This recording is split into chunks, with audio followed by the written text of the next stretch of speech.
Hi guys, welcome to my first book haul of the month of March. March is actually one of my favourite months, and that's not just because it's my birthday. I also love that it sort of marks the end of winter and we start to transition into the spring season. So I've got a lot of good feelings about this coming month, including these exciting books that I've been sent and will hopefully read some of in March as well. This video is also being sponsored by Michael Joseph, the publishing house, who are an imprint of Penguin Random House, and they have actually sent me a very exciting, mysterious black parcel here in the post to unbox for you in this video, and I'm just kind of raring to crack in. So with that being said, let's have a look at what they have sent me in the post. Oh my goodness, okay, this is exciting. Look, what a beautiful parcel, including what looks like an absolutely stunning book. So I'll quickly tell you what the book is, show you what else is in the parcel, and then give you a proper synopsis of the book, and that is The Recovery of Rose Gold by Stephanie Roble. This is such a gorgeous cover, and I can already tell the theme of what else is inside this box, and that's rose gold. So first up, there is a rose gold face mask made with real gold and rose extract. Now I love a sheet mask. I'm a complete sucker for a sheet mask. It always makes me feel like I'm doing a little bit of self-care and treating myself a little bit kindly, in particular my skin, which gets a bit of a raw deal sometimes, so this is definitely going to be used. We then have, this is brilliant, glitter for your Prosecco. Now I know it might be basic, but I love Prosecco. It's my favourite thing to drink when my friends are around, whether we're playing board game night or charades or just jabbering away, and hey, I think having some glitter in it is just going to make it all the better. Rose gold shimmer for Prosecco, add to your drink. In fact, how timely that it's going to be my birthday in a few weeks, because this is exactly the kind of thing you need in your birthday drinks. We then have something mysteriously wrapped in bubble wrap here, so let's have a look at what this is. Bear with me there, I am almost at the end, and we have this is brilliant. We have a rose gold mini Prosecco. Again, I feel like this box has come in the perfect month, and like I already mentioned, I love me some Prosecco, so this is going to be quite the treat. We then have a cookie. Not going to lie, this is not going to make it to my birthday. I'm probably going to eat this in an hour.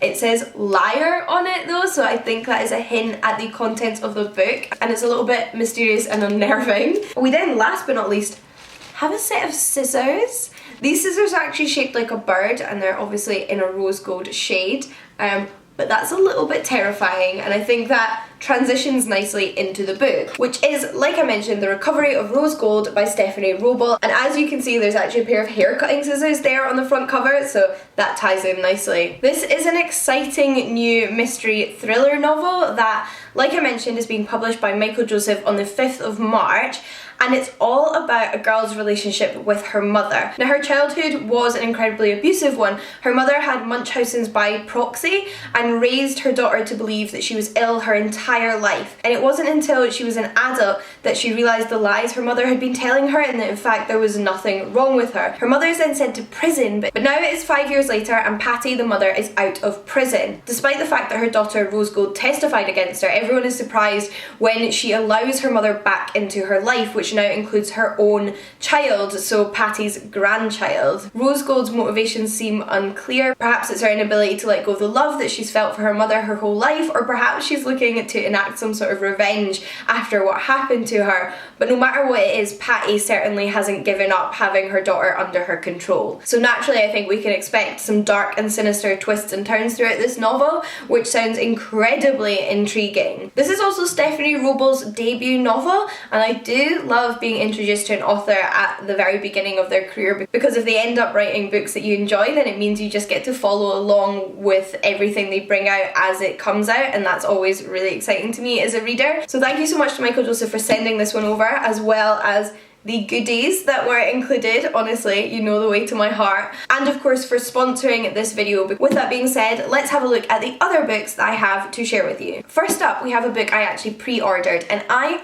rarely pre-order books. Every now and then, but it's not something I do frequently. However, I had to pre-order this, and it was Love Her or Leave Her by Tessa Bailey. This is the sequel to Fix Her Up, which I read in January. It was one of my first contemporary romance novels, really, and I loved it. It was such fun. It was such light-hearted, endearing fun, and it just put a smile on my face. So when I realised there was a sequel, I had to have a copy, and it was coming out like a month after I'd read Fix Her Up, so I thought, do you know what, just pre-order it so it's there on the day. And this one actually follows two side characters from the first novel who are already a married couple. So it's not about them meeting for the first time and falling in love, it's about them trying to repair a relationship that is on the rocks. And for me, that's something I've not actually read yet in my foray into contemporary romance, so I'm really intrigued for a slightly different dynamic.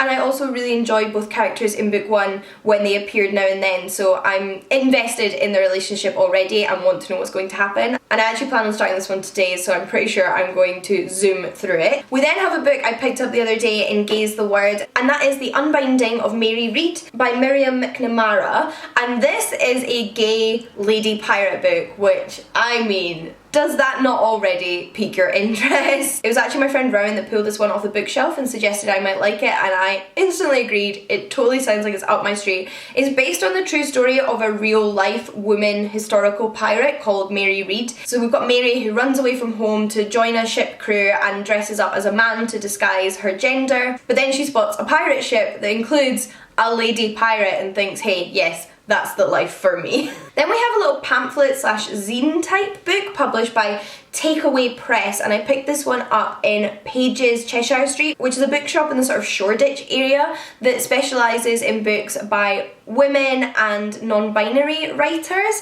And this one immediately drew my eye because of all the female centaurs on the front. You don't often see female centaurs in mythology or folklore, so this just automatically caught my eye. And to be honest, I don't really know what to expect from this little pamphlet. The bookseller did tell me that it draws on lots of folklore and fairy tales and mythology, so I'm just excited to try a little independently published book like this. It's written by Kirsty Miller and Alice Blackstock, and I should really read this one ASAP given how short it is. We then have some books that were sent to me by publishers, and the first one is The Mercies by Kieran Millward Hargreave. I feel like this one is already getting quite a lot of buzz even though it's just out. I keep seeing it in all the bookshops, and multiple of my friends have texted me to say they've bought it whilst they've been in bookshops because they also thought I'd be interested, and of course I was. This one is actually based on a true story, and it's about a Norwegian community in the 1600s where all of the men die in an accident caused by a natural disaster, and we follow the women that are left behind and now live in this entirely female community until that is a mysterious man from Scotland turns up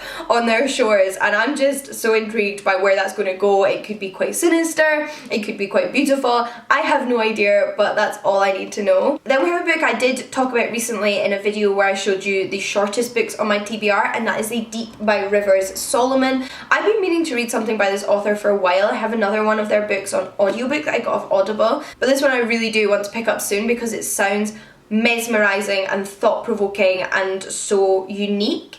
It's about a community of sort of merfolk type people who are descendant from the black women who were being taken across the sea to become slaves in America but died whilst pregnant at sea. Whatever happened after they fell or were pushed overboard on this journey led to the coming into being of this sort of mer race of merfolk, and within this community there's always one who remembers the memories of their past and what brought them into being and what happened to their ancestors, and they sort of impart that knowledge through stories to the rest of their community. But in this story in particular, this mer person of this generation decides to explore the world beyond the sea and see where their ancestors came from above on the land. So like I said, entirely unique, fantastical concept, which also sounds like it's going to deal with really important themes and real life history. So a lot to pack in such a short book, but I'm here for it. We then have some more straightforward non-fiction, and that is Tasting the Past, Recipes from Antiquity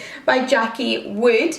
What a fun concept. First up, I'd like to say I love this cover. I think it's beautiful.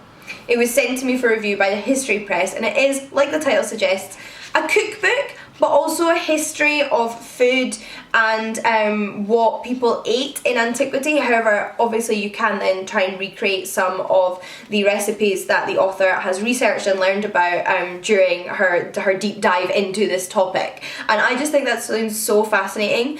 Funnily enough, one of my courses in my undergrad was just a general introduction to ancient history during my second year, but one of the topics we focused in on was food, because food is actually an incredibly important topic when it comes to antiquity. It gives you knowledge of sort of like community values, and what people farmed, what people traded, how they interacted with one another depending on when they ate, and then just also what they ate, which is fascinating. So I may have to actually host my own ancient dinner party now that I have this on my bookshelf. Then we have a graphic novel, and that is Parable of the Sower by Octavia E. Butler, but the graphic novel version, adapted by Damien Duffy and John Jennings. Now, I haven't read Parable of the Sower. I've read Kindred by Octavia E. Butler, and it's brilliant. It's definitely up there with sort of like my favourite speculative books I've ever read. I thought it was amazing.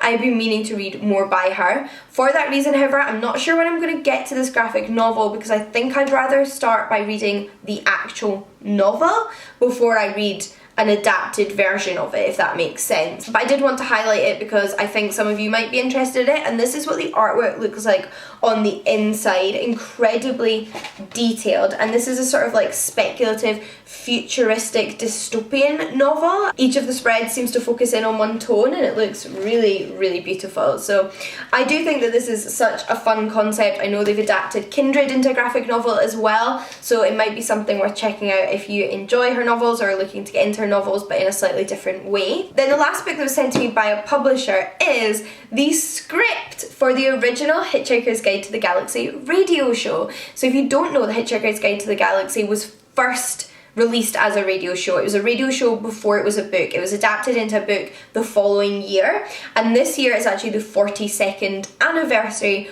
of the radio show, which is a significant anniversary if you know anything about the Hitchhiker's Guide to the Galaxy. And for that anniversary, Pan Macmillan have released a new edition of the radio script, and I thought that is so much fun. I have read the books multiple times. I've listened to the entire radio show multiple times. I've seen the film, seen the TV show. I love the Hitchhiker's Guide to the Galaxy and always enjoy the different things that the different adaptations bring to the story. So if you are interested in the series, this might be a fun way to check it out. But then I actually wanted to mention a couple of Kindle books I bought recently, because I often forget if I buy a Kindle book to mention it, but they are books that I've hauled and they are books I intend on reading, so you might be interested in learning about them. I don't know if you can hear that, it's raining really heavily outside and I can hear it tapping against the window, but it may not be picking up on the camera. So the first Kindle book I want to mention to you is called Bringing Down the Duke, book 1 in A League of Extraordinary Women by Evie Dunmore. This is a historical romance novel set during the suffrage era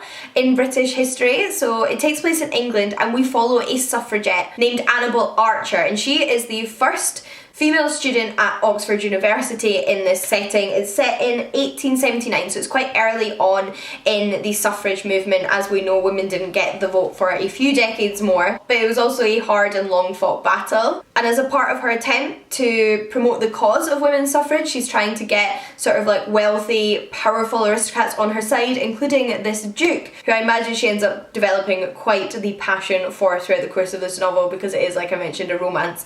But I love the idea of that sort of political history side to a romance novel that I've not seen explored in much detail in other historical romances, so I'm really excited about this one. We then have, on the opposite end of the spectrum, a contemporary romance, and that is the Bromance Book Club by Lisa K. Adams. Now, like I said, I'm trying to explore the contemporary romance genre, see what works for me and what doesn't, and this is one I've seen a lot of positive reviews for, and it also sounds quite different, so I thought, hey, I'm going to pick that up. So we follow Gavin, whose marriage is on the rocks. The communication is non-existent, and as it turns out, his wife is incredibly unhappy because of his reservedness in their relationship, but he doesn't want it to be over. So he ends up joining this secret all-male romance book club where they read romance fiction together and talk about their relationships, and I imagine learn to communicate better about their feelings and love and what their partner wants and what they want. And it just sounds, like I said, so unique and fun, so I'm really hoping I'm going to enjoy this one. I like the concept that somebody can grow to become a better person and work on their relationship, and I'm just here for it. That, however, wraps up my book haul. Those are all the books I've recently acquired and I'm super excited about. Thank you so much to Michael Joseph for sponsoring this video and sending me over a copy of The Recovery of Rose Gold. You can check this book out via the link in the description box down below, and until next time, happy reading. I'll see you all again soon. Bye guys!